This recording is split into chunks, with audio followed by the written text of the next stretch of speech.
Halo, bangun tidur persiapan mau ke lagi manasin mobil, persiapan mau ke Unsri. Pengen apa ya? Banyak kenangan di sana. Walaupun saya nggak kuliah di sana. Kenapa? Karena teman-teman uncle mayoritas teman-teman sekolah lulusan SPPN Sembawa dulu, mayoritas mereka kuliah di sana. Jadi uncle pengen review sih, pengen mampir ke sana sekaligus gimana ya rasanya, nyaman aja di sana itu. Walaupun kita bukan anak kampus sana tapi ngerasa nyaman. Kenapa? Kalau kita mau belajar di sana itu aman banget. Nyamannya di mana? Unsri ini tempatnya kita belajar, di mana lokasinya luas banget, terus bisingnya itu jauh, suaranya nggak bising di sana. Kalau kita mau belajar mengajar di sana itu nggak bising. Mana lagi support dari pemerintah di kampus itu benar-benar luar biasa, fasilitas komplit. Kita mau belajar, mau baca, mau fokus, apapun yang ingin kita fokuskan, berimajinasi di sana tuh enak. Kenapa? Karena suaranya nggak bising, lokasinya itu benar-benar strategis lagi.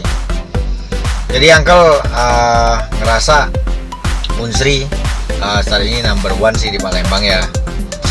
Fasilitas support dan juga dosennya juga ramah-ramah, enak.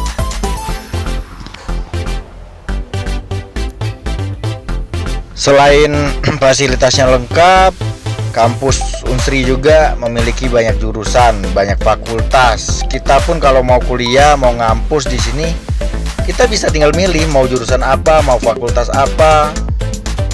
Apalagi kalau kita jiwanya jiwa seni, pengen bagian apa, semuanya ada sih jurusan-jurusannya.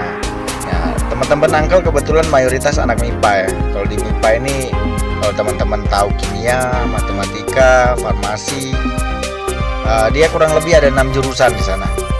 Kemarin juga uncle sempat lihat juga ada taman kupu-kupu, laboratoriumnya bersih, rapi, lengkap. Keren, uncle bilang.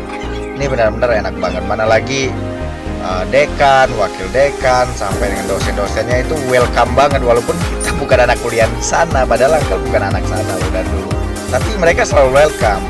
Karena menurut mereka berbagi ilmu dengan siapa saja, bukan berarti harus kuliah di sini, tapi mereka tetap bagi ilmu ke kita gitu. Terus uncle juga kemarin tuh selain ke ruang laboratoriumnya dia, uncle juga mampir-mampir main ke ruang baca, lihat-lihat musola. Jadi setiap jurusan itu ada musolanya sendiri, difasilitasi untuk ibadah kita ya. Nomor satu sih itu, dan lain-lain.